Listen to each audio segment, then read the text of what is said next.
Salam Ika Lemhanas.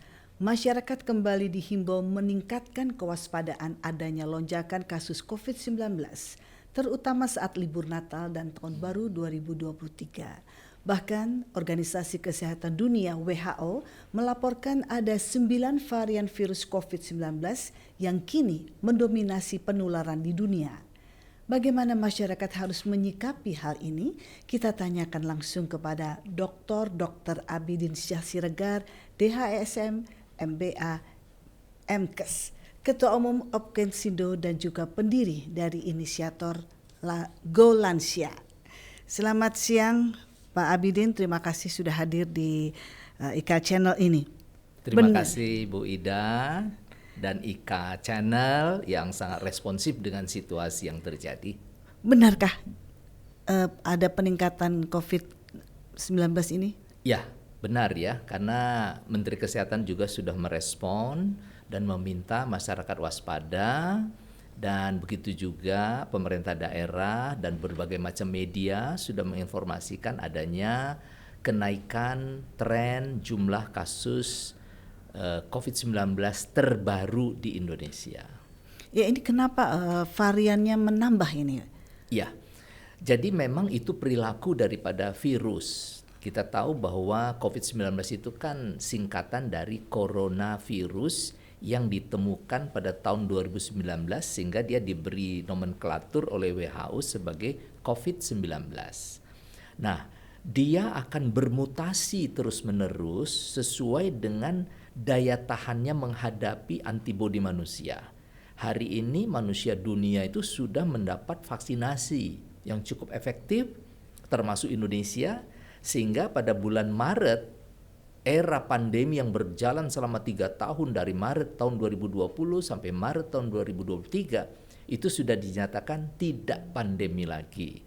Dan sekitar bulan Agustus tahun 2023 relatif tidak kita dengar lagi ada kasus baru.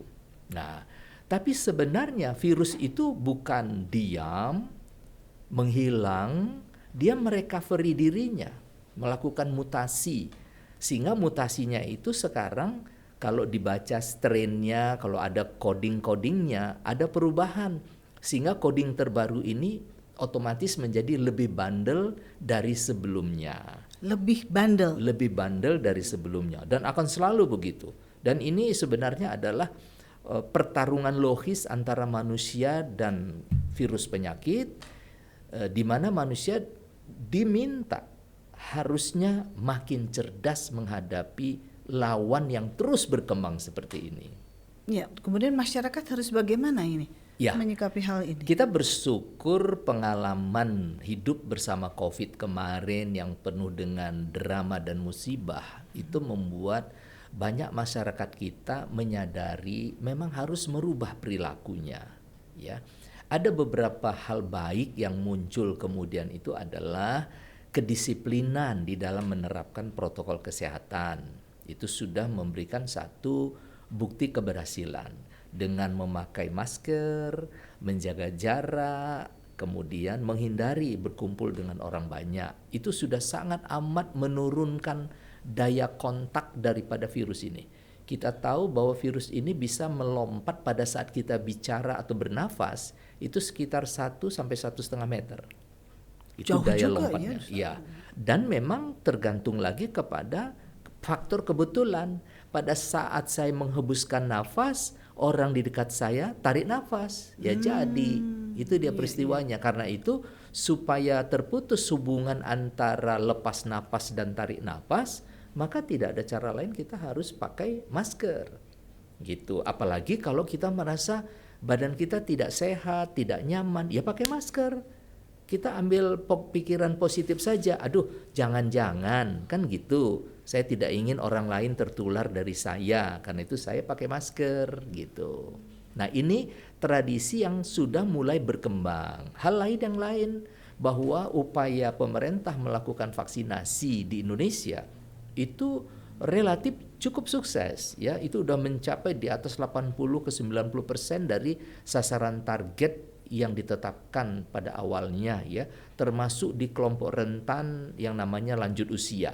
itu juga sudah dilakukan dengan ekstra aktivitas mengajak para lansia datang ke rumah-rumah ibadah dan petugas kesehatan vaksinasi sudah ada di sana. Sehingga relatif kita berhasil mengatasinya dan dengan protokol kesehatan, kemudian dengan vaksinasi, kemudian diajari untuk meningkatkan imunitas melalui olahraga, begitu ya. Kita berhasil, sudah terbukti berhasil. Iya, kemudian apa bedanya COVID-19 yang dulu dengan COVID-19 yang sekarang yang banyak sekali variannya ini? Ya. Jadi COVID-19 yang dulu itu adalah hasil mutasi ya dari hewan yang diduga kelelawar di satu tempat di negeri Cina yang namanya Wuhan. Pada ketika itu ada kecurigaan pemerintah provinsi Wuhan itu, kok rame-rame 2 rumah sakit dikerubungi pasien dengan gejala yang serupa. Gejala serupa dengan sesak nafas, tidak bisa bernafas, dengan dahak yang sangat kental dan tetapi bening ya, tidak kuning ya, tapi kental sehingga merasa tercekik dan akhirnya gagal bernafas, tewas. Nah, itu serupa di 2 rumah sakit besar dan ketika dilihat itu alamatnya, tempat tinggal, kok sepertinya berada di area yang berdekatan. Nah, ternyata semakin didalami dengan pendekatan ilmu kesehatan masyarakat yang namanya surveillance epidemiologi, diketahui bahwa di situ ada tradisi masyarakat itu biasa membuat sop kelelawar. Nah, kelelawar itu ada di mana? Persis di di atap rumah mereka. Atapnya itu berupa sirap dan di antara sirap itu kelelawarnya sehingga mereka dengan mudah mengambil dari sirap-sirap atap itu dan itu dimakan gitu. Nah, mungkin satu ketika yang namanya virus itu dia tidak mati dengan temperatur 100 derajat. Dia harus sampai 500 derajat. Begitu juga dingin, tidak bisa dengan dingin biasa. Dia harus minus sekian, jauh di bawah. Jadi dia daya tahannya luar biasa. Ya, survivalnya sangat tinggi. Nah, ini kemudian mencari kehidupan dalam tubuh manusia karena sudah dimakan ya. Dia mencari tempat di dalam tubuh manusia itu. Aduh, saya ngambil apa ya? Nah, dia juga butuh oksigen, maka dia masuk ke paru-paru. Maka yang dia serang adalah paru-paru dan dia menutupi rongga-rongga halus oksigennya manusia. Dan kemudian dia mengeluarkan lendir dari proses pembiakan dia. Karena dia cepat menjadi banyak. Yang tadinya mungkin hanya beberapa virus menjadi jutaan dalam tempo 5 hari. Dan itu memenuhi bagian atas dari paru-paru. Bagian atas ya. Sehingga kita itu kayak terbenam dengan selem. Nah, tentu caranya apa? Ya harus disedot begitu, disuction ya, dan pada beberapa tempat itu orangnya itu ditengkurapkan dengan kepala di bawah dengan harapan ini mengalir keluar gitu. Bukan ditutup dengan memberi pernapasan bantuan yang malah membuat dia sesak dan sering menimbulkan serangan dan akibatnya kematian. Jadi itulah yang dari sana. Nah, sekarang ketika pemerintah Cina mengatakan kita lockdown ini Wuhan, tutup semua dan semua orang yang ada di sana kalau dia datang dari berbagai negara pulang semuanya. Maka pulanglah di Januari tahun 2020. Makanya jangan heran kasus yang terjadi pada bulan Desember di kota Wuhan tahun 2019 dalam tempo 2-3 bulan kok sudah ada di seluruh dunia di sekitar 176 negara yang kemudian berkembang menjadi lebih dari 200 negara. Kok bisa? Ya karena masyarakat yang tadi tinggal di situ, sekolah di situ, kerja di situ, bisnis di situ, disuruh pulang, termasuk orang Indonesia. Gitu. Nah, pada saat pulang itu mereka masih kelihatan segar, padahal di dalamnya sudah ada virus. Nah, virus ini baru dia menginfeksi dan menunjukkan gejala itu setelah hari ke-5. Dan mulai hari ke-5 terjadilah pertempuran sampai hari ke-12. Di sini pertempuran hidup mati. Nah, hari ke-12 kalau sudah kita lewati, kemungkinan kita menang untuk berakhir di hari ke-14. Jadi dia pun memang ada masa peak tingginya, galaknya si virus ini adalah di waktu seperti itu. Oke, pertanyaan Bu Ida adalah apa bedanya? Kalau yang kita dapat dari COVID-19 Cina itu masih orisinil, ya. Itu masih genus yang pertamanya dari coronavirus. Nah, selanjutnya dia sudah berkembang 3 tahun di seluruh negara di dunia, maka sudah muncul dulu mulai dari alpha, beta, kemudian delta meledak di India mematikan banyak orang, kemudian muncul lagi varian-varian B11 dan sebagainya ya, dan sekarang sudah menjadi ada katanya JN1 seperti yang di Singapura ya. Iya, 9 virus ya. Ya, yang ada dikabarkan 9. ya. Itu akan banyak karena dia sekarang ada di sekitar kita dan dia mau mempertahankan hidupnya, generasinya. Di dalam tubuh kita. Dalam tubuh dan dia sudah menemukan tempat hidup yang sekarang ditemukannya tidak lagi kelelawar, sudah manusia karena dia sudah bermain di antara manusia.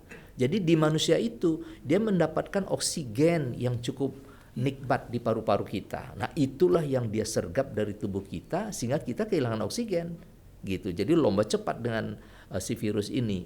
Nah, inilah yang sekarang boleh dikata era pasca COVID dari Cina. Sekarang ini kalau dulu namanya pandemi, sekarang dia sudah ada di semua wilayah di negara-negara, tapi tidak lagi connect antar negara, antar benua, tapi sudah di masing-masing komunitas. Sehingga namanya menjadi endemik. Tidak lagi pandemik, tapi sudah endemik. Endemik ini artinya apa? Dia ada bersama kita dan sewaktu-waktu akan menginfeksi kita, dan kalau terinfeksi dia akan berada di satu wilayah tertentu. Boleh provinsi, boleh 2 provinsi, boleh sebuah negara. Nah, sekarang ini berarti ada pemicunya karena terjadi kenaikan lagi. Nah, ini pemicunya apa ini? Iya. Pemicunya adalah dari ya mutasi daripada virus itu sendiri. Dia mulai bangkit kembali, regenerated ya, dia bangkit kembali dan dia butuh kehidupan. Maka dia mencari mangsa dari tubuh manusia yang tadi dia numpang, manusia jadi hostnya, dia menjadi kumannya. Orang yang ditumpangi itu sudah adaptable terhadap virus tadi itu, ya, sehingga dia kemana-mana seperti orang biasa, tapi dia sudah menjadi tumpangan, jadi inang. Dia jadi ibu daripada si virus tadi itu. Nah, kita nggak tahu ini siapa di antara orang-orang di sekitar kita ini yang sudah jadi ibu si virus.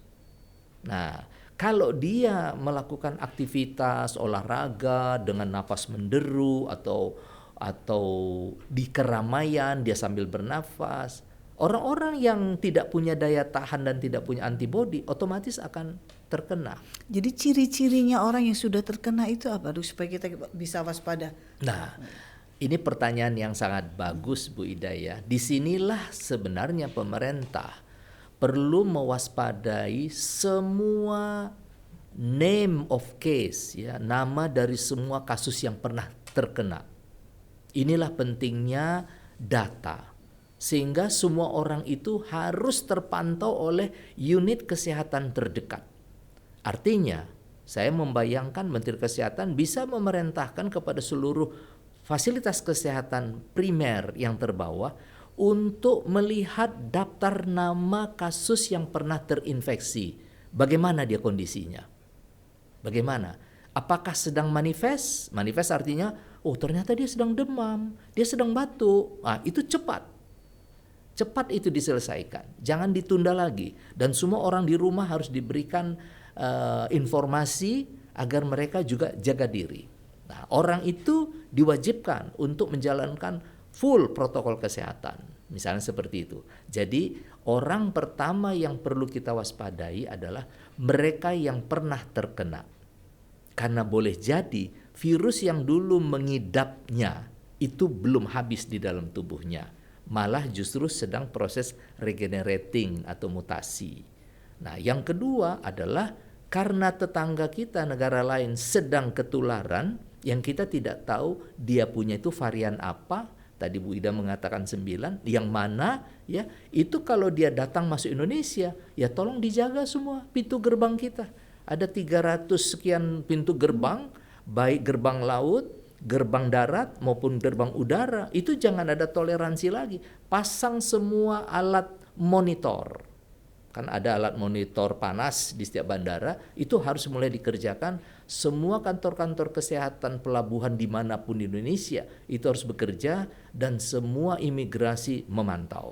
Berarti sekarang sudah harus digalakkan lagi. Harus digalakkan lagi. Bagusnya begitu, karena kita jangan belajar dengan cara yang lama. Saya ingat ya, Bapak Presiden pernah berpidato mengatakan dampak dari lockdown yang di Cina serta lockdown di berbagai negara di dunia, maka diperhitungkan di sekitar akhir Maret ke April akan ada 1 juta orang Indonesia pulang ke Indonesia. Jadi Pak Jokowi udah warning.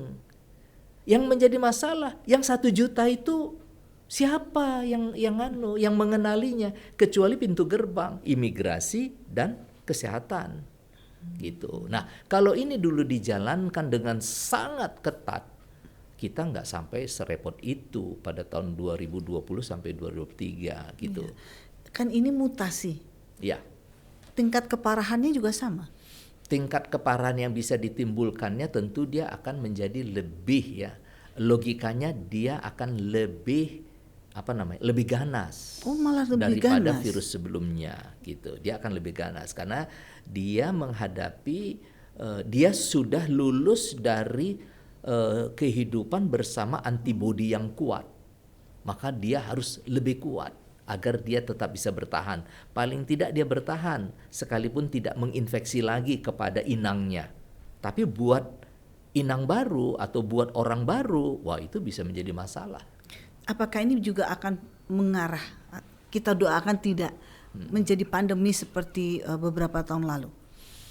Kalau pandemi ini sudah sangat amat kecil ya, karena pandemi itu kan definisinya dari WHO itu adalah suatu kondisi infeksi virus yang luas, lintas benua, di mana obat dan vaksinnya belum ada. Kan gitu. Nah, hari ini dia sudah tidak lintas benua, dia sudah endemik di negara-negara yang pernah terpapar oleh COVID-1, dan obatnya kedua, sudah ada, dan vaksin sudah ada. Nah, disinilah manajemen tata kelola menghadapi virus COVID ini berubah, tidak lagi seperti dulu gitu. Sekarang ini kita harus lebih cerdas dengan informasi yang bersih, jernih, dan kemudian tersedianya kebutuhan vaksin di tengah masyarakat. Nah, ini kita memang harus waspada dengan peningkatan ini. Kalau dari sudut ketahanan nasional ini bagaimana? Karena akan meningkat lagi nih, kita khawatirkan meningkat lagi ini. Iya, jadi salah satu pilar daripada ketahanan nasional itu adalah kesehatan nasional kita. Ya, seperti apa? Karena kesehatan itu akan memberikan sebuah kepastian produktivitas sumber daya manusia Indonesia. Dari kajian Lemhanas maupun Wantanas pada peristiwa pandemi COVID 2020 sampai 2023, itu mereka memberikan catatan bahwa indeks ketahanan masyarakat kita menurut hasil studi Lemhanas itu terjadi penurunan yang bermakna, sehingga kita mengalami kemunduran 5 tahun paling tidak ya, sehingga menimbulkan satu kondisi yang kegaduhan, kebingungan, bahkan banyak efek sosial yang muncul ya kepada masyarakat kita. Wantanas dia malah mencatat terjadinya pertambahan kemiskinan ekstrim di Indonesia. Kenapa? Loh, mendadak orang nggak boleh jualan, mendadak nggak ada orang yang membeli. Lah ini kan panik semua orang. Mendadak taksi nggak punya penumpang, gitu ya. Online nggak ada yang mesan. Nah jadi kan repot banget situasinya itu. Panik semua. Rapat nggak ada di kantor lagi. Perjalanan dinas tidak ada lagi. Jadi memang apa namanya, yang mulai kaya miskin lagi, yang miskin semakin, kan jadi begitu. Lah yang sangat ekstrim jadinya, itu yang dicatat oleh Wantanas maupun Lemhanas. Nah tentu kalau kita benar-benar ingin menjaga ketahanan nasional ini, ya kita berharap Bu Ida, para penyelenggara pemerintahan ini punya pola pikir, frame of thinking, resiliensi. Walaupun mereka mungkin belum Lemhanas ya, belum ikut pendidikan Lemhanas, tapi pengertian dia tentang makna kata ketahanan itu harus dilihat secara luas, bahwa bicara kesehatan itu bukan hanya bicara obat, bukan hanya bicara vaksin. Tapi sesuai dengan teorinya, yang terbesar paling berpengaruh itu adalah lingkungan, environment, itu sampai 60%. Karena itu lingkungan ini harus kita jaga betul. Jangan ada orang sembarangan meludah, sembarangan batuk di mana gitu ya. Yang kedua, perilaku. Itu 30% pengaruhnya. Nah, dua ini aja kita urus, perilakunya menjadi positif ya, tidak sembarangan, tidak seenaknya. Kalau batuk, ada etika batuk, tutup mulut, nggak punya sapu tangan, pakai tangan baju, begitu misalnya ya. Atau menghindar, atau tidak keluar rumah. Nah, dengan begitu kita sudah ikut serta secara langsung menjaga ketahanan nasional kita. Iya, nah ini tentang kesiapan dari vaksinnya sendiri atau obat-obatnya sendiri. Kita sudah belajar dari pandemi lalu. Nah ini sekarang obat sudah tersedia kan? Semuanya sudah aman kan, dalam posisi aman? Ya. Kalau berbicara obat, sampai hari ini kita tidak punya obat khusus untuk virus, dan memang begitu pada umumnya tidak ada obatnya ya, karena cepatnya mutasi itu ya, sehingga obat yang diciptakan tidak mampu mengejar perubahan-perubahan perilaku daripada virus itu. Jadi apa yang mau dilakukan adalah terkait dengan obat-obatan atau suplemen adalah itu kita gunakan konteksnya bukan untuk membunuh kuman, tapi menaikkan daya tahan tubuh. Menaikkan daya tahan tubuh. Apa misalnya suplemen? Apa misalnya vitamin C, vitamin D, kan gitu ya. Banyak minum, cukup istirahat, kurangi aktivitas. Nah, terus apa yang paling potensial yang bisa kita lakukan adalah vaksinasi. Vaksinasi itu harus kita upayakan supaya bagi yang sudah dulu divaksinasi, saatnya sekarang booster ya, pengulangan. Kalau dulu sudah booster 1, ya sekarang booster yang kedua gitu. Kita tidak usah pusing dengan ini varian apa, nggak usah. Karena yang penting tubuh kita punya sistem pertahanan. Nah itu dia, pertahanan ini yang perlu kita bangun supaya virus ini tidak seenaknya mengganggu kita. Atau andaikan virus itu juga masuk ke dalam tubuh kita, tapi tubuh kita bisa menjaga tubuh kita, bisa melawan dan bisa mengalahkan daripada virus tadi. Oke. Sekarang berarti yang harus saya lakukan nih, harus vaksin lagi. Vaksin lagi. Booster ya. Iya. Kemudian kan mengingat libur panjang sudah di depan mata semua, Iya. orang sudah berencana untuk pergi ini Iya. kan juga harus diwaspadai nih dok. Iya. Nah kemudian masyarakat ini apakah juga harus harus vaksin lagi kan? Kemarin memang dihimbau untuk vaksin, nah sekarang itu kesadaran sendiri atau memang harus ada himbauan lagi nih? Iya.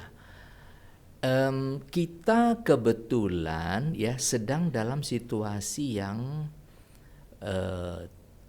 penuh risiko. Ya, ada dua hal yang sedang berlangsung ini dan menyebabkan kumpulan manusia di mana-mana. Yang pertama, kita sedang memasuki masa kampanye calon presiden dan presiden. Ini kan tidak terhindarkan kalau terjadi pengumpulan massa di mana-mana. Dalam hal pengumpulan massa ini jangan ada dalam pikiran kita kalau rame baru ada kuman. Enggak, berdua aja bisa gitu. Kan yang penting kan kalau ada orang yang punya virus ngembus napasnya dan ada orang yang menghirup napasnya, kan cuma berdua aja itu. Tapi probabilitas kemungkinan adanya infeksi yang luas itu bisa terjadi dalam keramaian. Kita masih ingat peristiwa di India. Di India itu maupun di banyak negara ya, saya baca itu kenapa meledak di Korea, ternyata ada peristiwa kumpul-kumpul umat Kristen di Seoul gitu ya. Kemudian mengapa tiba-tiba meledak di Amerika? Oh, kebetulan ada kegiatan keagamaan. Oh, kenapa tiba-tiba meledak di India? Oh, waktu itu ada ibadah bersih-bersih di Sungai Gangga dari agama Hindu. Nah, lah itu penularannya. Sehingga terjadilah kegaduhan, infeksi dan kematian yang sangat meluas. Nah, Indonesia bagaimana? Dengan sedang terjadinya masa kampanye, ini juga adalah sebuah ancaman kepada kita.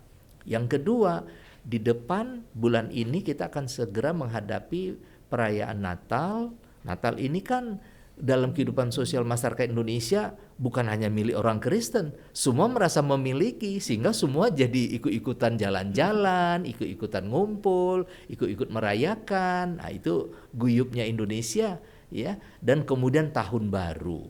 Nah, dua kondisi ini akan meningkatkan mobilitas manusia dan kumpulan manusia. Dan ini resikonya besar. Karena itu apa yang mau kita himbau di sini? Bukan melarang.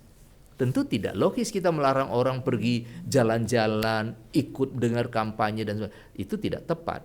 Yang perlu kita ingatkan, protokol kesehatan tetap dijalankan. Antara lain apa? Yang pertama, pastikan dulu saya sehat atau kurang sehat. Kalau kurang sehat, ada demam, ada batuk, ada perasaan tidak nyaman, sudah putuskan, jangan kemana-mana, di rumah saja. Jadi kita yang membuat keputusan, jangan orang yang memutuskan. Yang kedua, ya, bagi siapa saja, ini saatnya kita melakukan vaksinasi ulang. Jadi kita siapkan dulu diri kita ya. Kita tidak kemana-mana kalau kita sedang punya masalah kesehatan. Yang kedua, kita vaksinasi ulang, booster. Nah, baru yang ketiga, jika sangat amat terpaksa kita keluar rumah, maka jalankan protokol kesehatan dengan sangat ketat. Kalau kita bisa melakukan itu, kita sudah ikut serta menjaga Indonesia agar tidak terjadi penularan. Ya. Dok, ini kalau untuk yang mereka yang sudah pernah terkena virus COVID-19 ini dan kemudian yang memang mempunyai komorbid, nah ini pada saat sekarang ini apa yang harus mereka waspadai ini? Tidak boleh langsung kontak dengan sesama atau bagaimana ini? Iya, khususnya bagi Bapak Ibu masyarakat kita yang punya komorbid ya, terutama kalau dia punya komorbid misalnya gangguan paru, penyakit paru-paru, otomatis fungsi paru-parunya sudah tidak kuat ya. Efeknya apa? Begitu nanti terserang oleh virus itu bisa gelagapan dia kan gitu. Yang kedua, yang punya problem jantung termasuk hipertensi. Kenapa? Karena ketika pada saat dia kejepit pernafasannya terganggu, itu jantungnya akan bekerja sangat keras dan itu bisa ngefek ke jaringan tubuhnya dan mengalami kenaikan tekanan darah yang bisa ekstrim dan itu bisa menimbulkan masalah ya. Bisa saja menimbulkan heart attack ya, serangan jantung yang mematikan ya. Kemudian apalagi? Ya kalau kita punya penyakit yang relatif cukup banyak ya, seperti juga DM. DM ini kan bukan hanya soal saya penyakit gula, nggak begitu. Kesannya kok kayak enteng. Tapi kalau sudah kena penyakit gula, itu semua organ sudah lemah, bukan hanya jantung, bukan hanya ginjal, bukan apa, semua sampai ke otot-ototnya sudah lemah semua. Artinya ketika ada serangan yang membebani tubuhnya sehingga fungsi organ diharapkan bekerja optimal, tidak ada dukungan karena semua sudah serba lemah. Jadi sekali lagi, komorbid, gangguan pembuluh darah dan penyakit jantung yang kedua komorbid yang terkait dengan paru-paru, yang ketiga komorbid dengan diabetes mellitus, ini hati-hati. Hati-hati. Jadi harus waspada ya. Kita sendirilah yang mengkontrol kondisi ini gitu. Iya. Kenapa kok virus itu selalu bermutasi dan juga yang ada di dalam tubuh Idan itu kemungkinan tidak bisa sembuh 100% itu virus yang ada di dalam tubuh. Yang ini memang selalu reinfeksi ulang ini.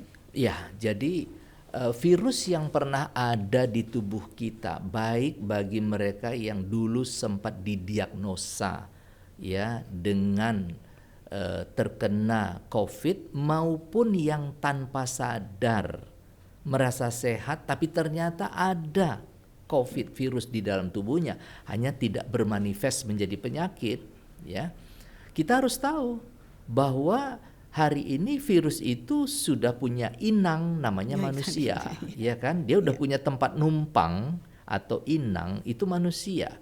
Nah, manusia ini harus waspada dengan situasi sekarang di mana kita sudah melewati pandemi dan ketika pandemi terjadi itu 34 provinsi plus 311 kabupaten kota itu kena di Indonesia.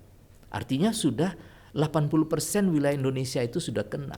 Nah, pertanyaannya dari 277 juta ini siapa yang nggak kena? Wah, nggak tahu kita. Lebih bagus kita mengatakan semua sudah kena. Ya. Nah, cuma yang sekarang lagi kelihatan di mana-mana berkeliaran, ya itu punya daya tahan tersendiri. Tapi bukan berarti tidak terinfeksi. Nah, inilah uniknya virus yang satu ini gitu. Ini uniknya dia. Dia bisa ngendon, diem gitu di paru-paru kita sambil menikmati oksigen yang kita hirup gitu ya.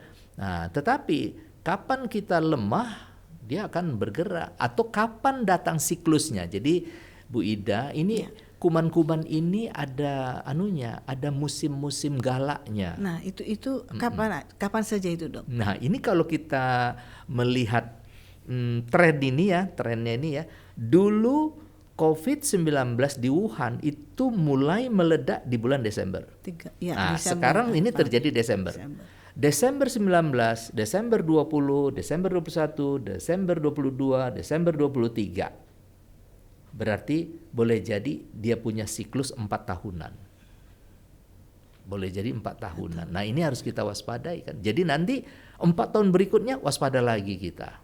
Gitu. Ya. Jadi inilah nanti kita harap para ahli-ahli epidemiologi di bidang kedokteran pencegahan bisa menemukan peta dan siklus maupun timeline daripada pergerakan daripada kuman-kuman ini, sehingga masyarakat kita akan bisa kita cerdaskan, karena masyarakat kita ini terus terang nggak tahu apa-apa. Kita yang harus memberitahu, tugas kita memberitahu masyarakat, dan kita percaya yang namanya masyarakat Indonesia ini kalau sudah mengerti dia taat untuk menunaikannya. Ya. Terakhir dokter, ada pesan untuk masyarakat atau juga kepada pemerintah dari sudut IKA Lemhanas? Ya. Jadi Ibu Ida mengkaitkan dengan fungsi Lemhanas ya. Ini kan cara berpikir Lemhanas itu kan kepada geostrategis ya. Pendekatannya adalah pendekatan komprehensif dan inklusif gitu ya, bukan egoistik ya. Karena itu berdasarkan kondisi-kondisi yang kita hadapi selama ini, kita jangan biarkan Kementerian Kesehatan ataupun jajaran kesehatan pusat sampai daerah itu bekerja sendiri. Itu tidak mungkin dan tidak cukup tenaganya, tidak cukup dan tidak terkejar. Bahkan seperti kemarin, betapa banyaknya tenaga kesehatan yang wafat ya. Itu sekitar 800 orang termasuk dokter kebidanan, dokter gigi juga, tenaga farmasi, perawat. Waduh, itu banyak sekali yang meninggal. Kenapa? Tidak ada satupun di antara kita yang lebih kuat daripada yang lain. Yang paling kuat di antara kita adalah yang cerdas dan waspada untuk mengikuti protokol kesehatan ini. Jadi sederhana sebenarnya. Orang-orang yang sukses itu cuma karena dia disiplin, karena dia mengerti, dan dia bersikap. Dan lebih dulu mengurus dirinya, mengamankan dirinya. Nah, kalau dia sudah aman, dia sudah ikut serta mengamankan orang lain. Jadi harapan kita kepada masyarakat, jangan anggap enteng ya, karena terlalu mudah terkena virus ini dan terlalu mudah juga datang kematian akibat gagal pernapasan ini. Jadi ini jangan sampai terjadi. Kalau katakanlah Tuhan sedang mencoba kita lagi, itu kira-kira ngetes apakah kita masih ingat pelajaran kemarin ya. Mudah-mudahan kita semua ingat dan kita bisa sehat. Iya, terima kasih dokter. Akhirnya kembali kepada diri kita sendiri. Kembali kepada diri kita, harus ada Bu Ida. disiplin, harus mentaati peraturan, dan memang tetap harus waspada bahwa COVID masih ada. Ya, tapi betul. tidak perlu menjadi kekhawatiran. Terima kasih sekali lagi dan sampai jumpa.